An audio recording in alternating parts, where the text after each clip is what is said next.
I did that inventory last night, and I still have to learn how to do streaming, by the way. I watched what I could get, and my camera won't let it go allowed any other size, so I have to see if I can do something with it on the YouTube end of it. Otherwise, we'll just keep doing them like this. But I had an unboxing. After doing the sort of an inventory last night and walking around and looking at all the different planes, it dawned on me that I had more propeller planes than I have jets. So we can't have that, can we? So anyway, we've got an unboxing here. It's an FMS, and it's a jet. It's a jet, so let's have at it here. Any guesses? Any guesses? What do you think? What do you think? What are you guys thinking?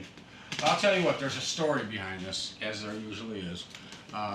You know, for 3 years, and this is going to give it away, but for 3 years, I've been waiting for an F-18 to come out that wasn't made out of, you know, the styrene, the popcorn material, the stuff that, you know, it hits anything and it explodes like popcorn.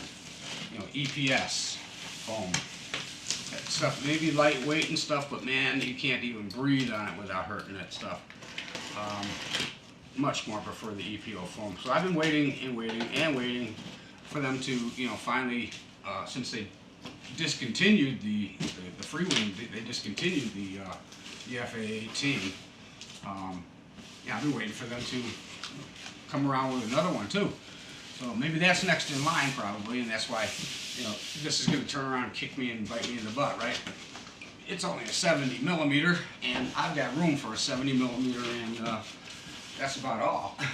So we got ourselves the 70mm F-18 from FMS. And I'm a little concerned because I saw a big hole cut in the, here it is down in here, like a hole cut there or something gouged there, and they taped it over. Whatever, I'm not sure, but we'll see if we got any damage in behind there. Otherwise, maybe Customs cut a little hole in there to take a little peek and see what was inside. That's a possibility too. But let's find out by opening it up, huh?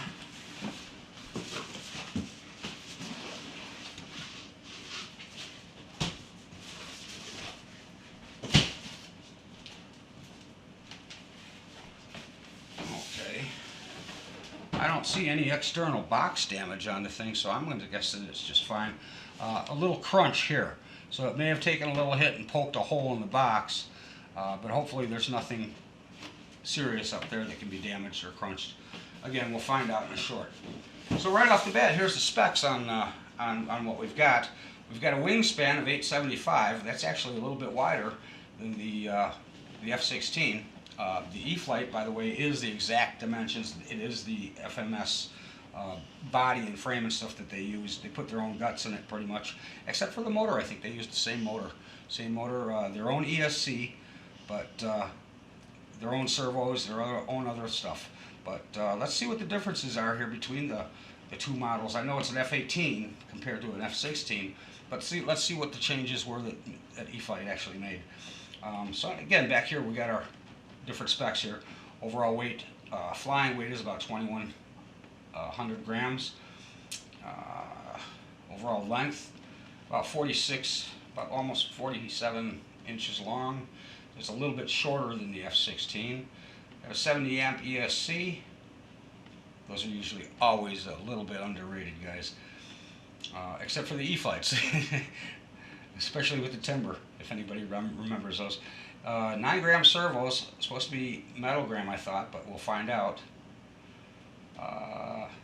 Gives us our CG, and it's a 12-bladed 6S, runs on a 3300 35C. Well, it's going to be getting a 3300 60C, whether it likes it or not, because that's what I've got. So let's open this thing up and have a look.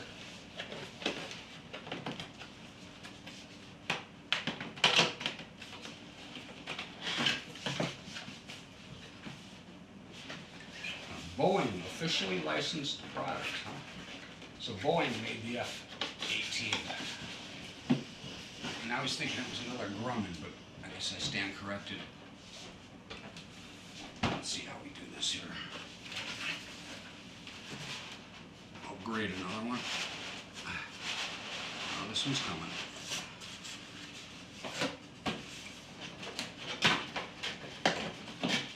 This one's coming. Marty, where the hell are you when I need you, pal?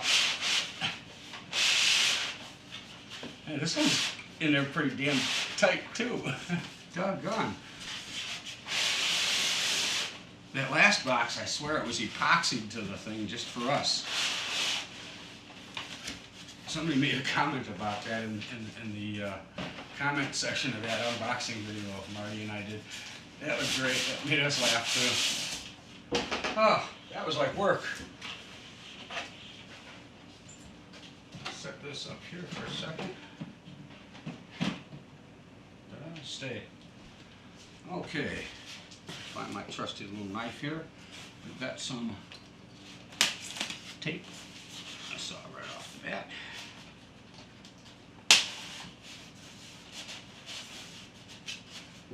Couple of tape things here. There we go. This holds our spar, our wing spar. We need that little tape. And right up on top we've got our, looks like a decal sheet. So it looks like I'm going to have to be putting all the decals on this one myself, guys. Looks like all the decals are going to have to go on this one. Oh, what fun. Let's see if they're water slide. I should find out for sure. You guys might or might not want this because of that.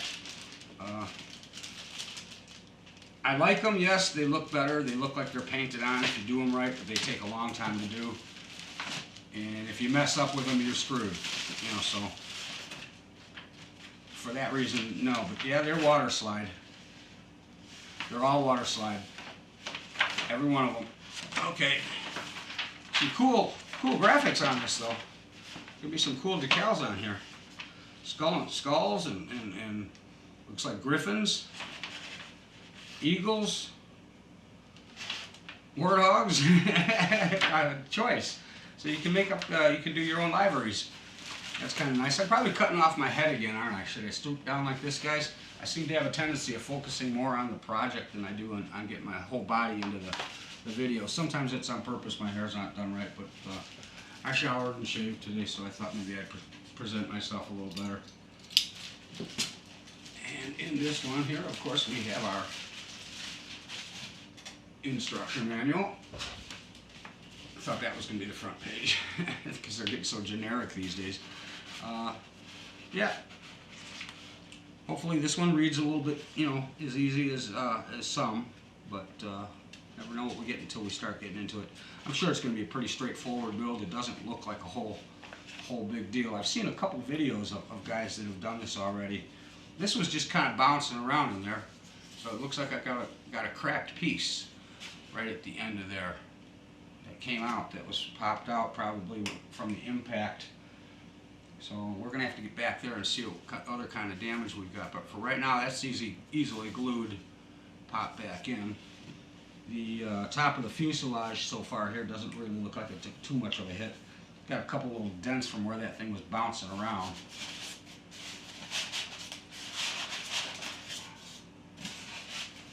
Interesting how they've got this.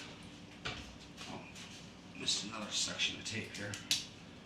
It's interesting how they've got this packed.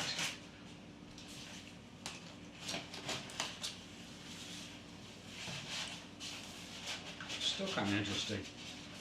This should slide off the end, I guess. Yeah, sort of. Careful, there's a nose cone in this one too.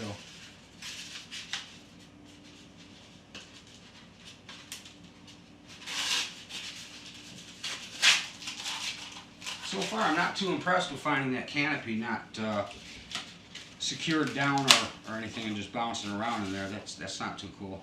A little packet of parts inside the nose cone. Nose cone is foam, but it does have a plastic tip on it. I was kind of hoping it was an all plastic nose. I love the one that they've got on the E-Flight. I mean, it's got that, and what they did in putting a flexible pitot tube, man, I tell you what, how many times I would have broken that thing already. At least 20 times. This one doesn't have one, so I don't have to worry about it. Yay. Okay, and we got our wing sections coming out here, our left wing. Finish is pretty nice on this, guys. You can hardly tell it's foam. They've got such a nice coating on it. Top and bottom. Got ball link. You know, plastic ball link. They're not brass, but they seem to work pretty good. Same thing E-flite is using. It's got the FMS servos in there.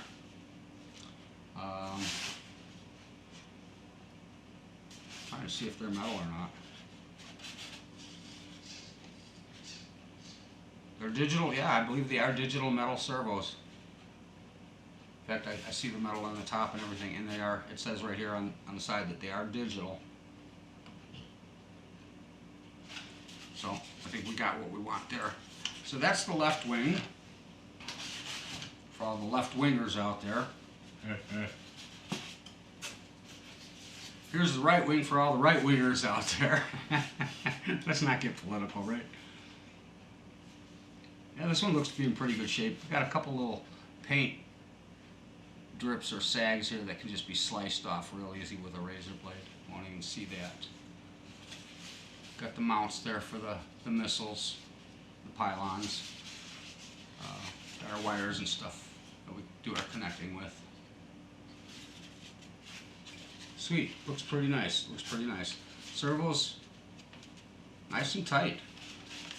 I like tight servos, I don't like slopping my servos. Yeah, a little sloppier, not much, but just a tad on that flap, and that's not going to bother me a bit. Ailerons are what I have more important, or consider to be more important. Ailerons and elevator.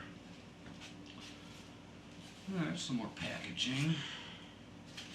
Got a couple of missiles. Take these out, show you real quick. Probably going to do some detailing on these guys and do a little, some paint work on them, make them look a little bit more real. Otherwise, I mean, they won't stand out at all. But that's what modeling's all about, right? That's where half the fun is. So I've got all those different colors of paint, not just for repair, but so that I can do stuff like this. More missile stuff. I suppose I can leave some of this stuff just in here for now. What we got back here? We've got, looks like our stabs, the rear stabs. Probably got them backwards, I'm sure. Got the servos in the middle. So our rear stabs, they look pretty good. Again, servos are tight, everything's centered. Even the control arms look like they're all pretty centered, guys. You know, sometimes you have to go through and center that stuff yourself. But if they've done that for you, that is just such a nice extra convenience. You check it all the time anyway, but when you don't have to go through that step, then that's nice. Nice tight servo on the elevator. Those are important too. I like them both to be the same. And yeah, they feel both real nice. These are our elevators. Park that one up there for now. Sounds like I got a message back there. Probably Dave from Dave's RC. How you doing, buddy? Fireblade, don't worry, I'm going to show you up the pipe here in a little bit. If I can get this sucker out of here without hurting it. And we got lucky. We took the hit. Looks like it took it over here. And it didn't hit anything important, unless there was anything underneath this, which I doubt. Nope. So I think we're going to be okay.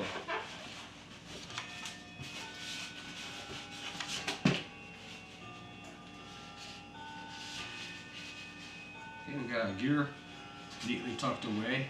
Saw Pilot Ryan's flight, and belly landed it. It slid around on these knuckles here in the front nose. All they lost was the very front tip here. There wasn't a scratch on the rest of it. I don't think he did that on purpose, but it did happen or something.